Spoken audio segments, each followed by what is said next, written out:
Hello everyone, সবাই কেমন আছেন? আশা করি অনেক ভালো আছেন। তো আজকে এই ভিডিওতে যে বিষয়টি নিয়ে আলোচনা সেটি হচ্ছে আমরা বিভিন্ন সময় বিভিন্ন কাজ করার সময় কিন্তু দেখা যাচ্ছে আমাদের যে পিডিএফ ফাইলগুলো থাকে সেগুলো জেপিজি কনভার্ট করা প্রয়োজন হতে পারে এবং কি যে জেপিজি ফাইলগুলো থাকে সেগুলো কিন্তু পিজিবি, পিএনজি এবং কি যে অন্যান্য ফরম্যাটগুলো রয়েছে সেগুলো কিন্তু কনভার্ট করার প্রয়োজন হতে পারে। তো আমরা সঠিক নিয়ম না জানার কারণে কিন্তু অনেক সময় আমাদের অনেক ব্যাক পেতে হয়। যদি আমরা সঠিক নিয়ম জেনে থাকি তাহলে কিন্তু কয়েক সেকেন্ডের মাধ্যমে কিন্তু আমরা আমাদের যে ফাইলটি রয়েছে সেটি ফরম্যাট চেঞ্জ করে নিতে পারবো।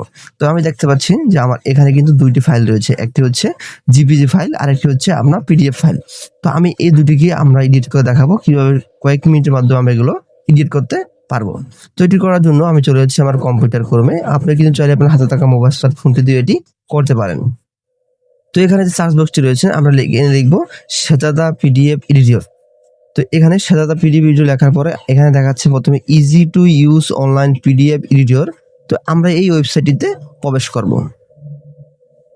এই ওয়েবসাইটটিতে প্রবেশ করার সাথে সাথে দেখতে পাচ্ছি যে এখানে আপলোড পিডিএফ ফাইল। তো আমরা এটিকে আপলোড করব না, আমরা এখানে অল টুলস যেটি রয়েছে এখানে একটি ক্লিক করব।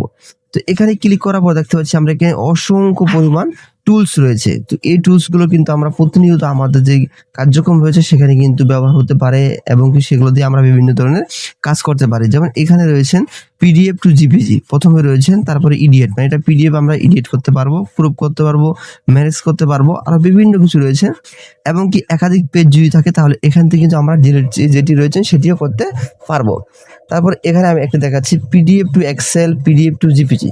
তো আমি আমার যেই ডেস্কটপে যে পিডিএফ ফাইলটি রয়েছেন সেই পিডিএফটি থেকে আমি জিপিজি করব। তার জন্য এখানে ক্লিক করার পর আপলোড পিডিএফ ফাইল অপশনটিতে ক্লিক করে আমার পিডিএফটি আপলোড করে নিলাম। আপলোড করার সাথে সাথে দেখতে পাচ্ছেন যে আমার যেটি কিন্তু পুরোপুরি কনভার্ট হয়ে গিয়েছে। তো এখানে দেখাচ্ছে ইমেজ রেগুলেশন। তো এখানে আমরা চাইলে কিন্তু এটি হাই রেগুলেশন করতে পারি, লো, মিডিয়াম, তিনটি রয়েছে। তারপর হচ্ছে ইমেজ ফরম্যাট। তো এখান থেকে জিপিজি, পিএনজি, টিআইএফ মাল্টিপেজ অনেকগুলো অপশন রয়েছে। আপনার যেটি দরকার সেটি এখানে দিয়ে অপশন সিলেক্ট করে এখানে কনভার্ট করলে কিন্তু আপনার ডাউনলোড হয়ে যাবে। তো আমি ডাউনলোড করে দেখাচ্ছি না। তারপরে যেটি রয়েছে সেটি হচ্ছে আমরা যদি আবার টুলসে ক্লিক করি তাহলে দেখতে পাচ্ছি এখানে জিপিজি টু পিডিএফও কিন্তু এখানে রয়েছে। তো জিপিজি পিডিএফ যদি ক্লিক করি তাহলে কিন্তু আমার যে ডেস্কটপে যে জিপিজি ফোল্ডারটি রয়েছে সেটি কিন্তু এখানে আপলোড হয়ে যাবে।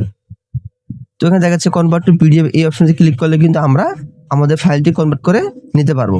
তো এখানে আমরা যদি আরো টুলসগুলো খেয়াল করি তাহলে দেখতে পাচ্ছি এখানে পিডিএফ টু এক্সেল, তারপরে আপনার এখানে ওয়াটারমার্ক রিমুভের যে অপশন এটি রয়েছে, তারপর রয়েছে আনলক প্রজেক্ট এবং কি এখানে অসংখ্য পেজ রয়েছেন। আমাদের যে পিডিএফ জিপিজি যে সমস্যাগুলো রয়েছে আমরা কিন্তু এই ওয়েবসাইটের মাধ্যমে কিন্তু সম্পূর্ণ যেই সমস্যাটি রয়েছে সেগুলো সমাধান করতে পারি।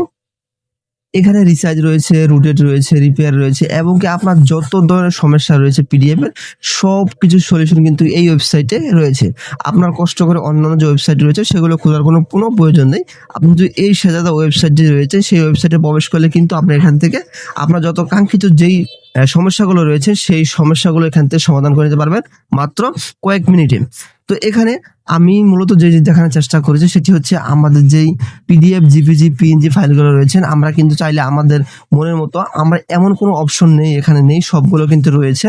আমরা ওয়াটারমার্ক রিমুভ করতে পারবো, পিডিএফ থেকে জিপিজি, জিপিজি থেকে পিডিএফ কনভার্ট করতে পারবো এবং রুটেড করতে পারবো, রিপেয়ার করতে পারবো, রিনেম করতে পারবো, আপনার পিডিএফ থেকে ওয়ার্ড কনভার্ট করতে পারবো এবং সম্পূর্ণ প্রসেসটি কিন্তু এখানে খুব সুন্দরভাবে দেওয়া রয়েছে। আমরা চাইলে কিন্তু ওয়েবসাইটটি ব্যবহার করে কিন্তু আমাদের দৈনন্দিন কাজগুলো সেরে নিতে পারি।